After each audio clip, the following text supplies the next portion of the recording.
কাইলৈৰ পৰা 5 দিনীয়া বৰ্ণাঢ্য কাৰ্যসূচীৰে তামোলপুৰৰ উলুবাৰীত 96 সংখ্যক শ্ৰী শ্ৰী গোপাল সভা মহোৎসৱ উদযাপন কৰা হ'ব।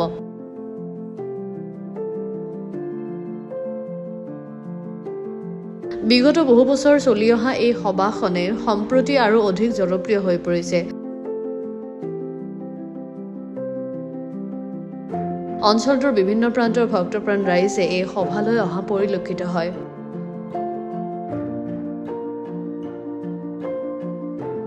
উল্লেখ্য যে এইবাৰ সভাত সাংস্কৃতিক অনুষ্ঠানত জনপ্ৰিয় শিল্পী মৰ্মিতা মিত্ৰই গীত পৰিৱেশন কৰিব।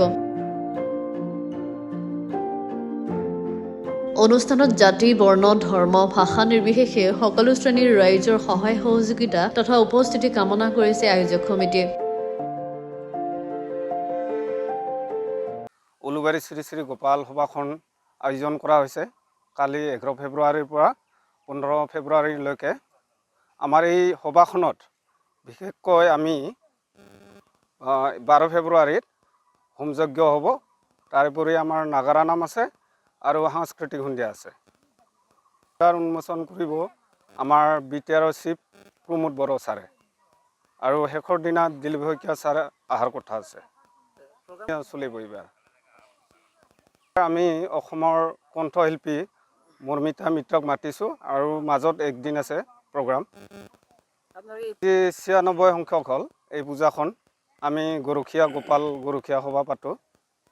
আমাৰ গোপাল গৰখীয়া যিটো উদ্দেশ্য লৈ কৰা হয়, ইয়াতে আমাৰ হোমযজ্ঞ হয়। পূৰ্বৰে পৰা চলি অহা আমি পালি অহা আমাৰ মহাপ্ৰভু শ্ৰী শ্ৰী গোপাল সভা বুলি ক'লে আমি পিতৃ দিনৰ পৰা পাই আহিছোঁ, ককা দেউতা দিনৰ পৰাই। আৰু এই মন্দিৰত ইয়াৰ বিশেষ তাৎপৰ্য আছে। যিজনাই সঁচাই নিশ্চয় কাব্যাখ্য মনে যদি তেওঁৰ শ্ৰীচৰণত প্ৰণিপাত জনাব পাৰে বা জনাই, তেখেতৰ আশাপূৰ্ণ হয় বুলি পেলাই আমি প্ৰায়বিলাকে অৰ্থাৎ আমি সকলে প্ৰমাণ পাইছোঁ। সেয়েহে প্ৰতি বছৰে আমাৰ ৰাইজৰ মংগলৰ অৰ্থে অৰ্থাৎ উঠি অহা নতুন প্ৰজন্মৰ সুখ শান্তিৰ নিমিত্তে এই প্ৰতি বছৰে আমি গৰখীয়া শ্ৰী শ্ৰী গোপাল সভাখন উলুবাৰী মাজমজিয়াত প্ৰতি বছৰে অতি উলহ মালহেৰে উদযাপন কৰি আহিছোঁ আৰু কৰি যাম। আমাৰ 96% বছৰ। তামোলপুৰৰ পৰা প্ৰসাদ দাসৰ ৰিপৰ্ট, গ্ল'বেল ND 24/7।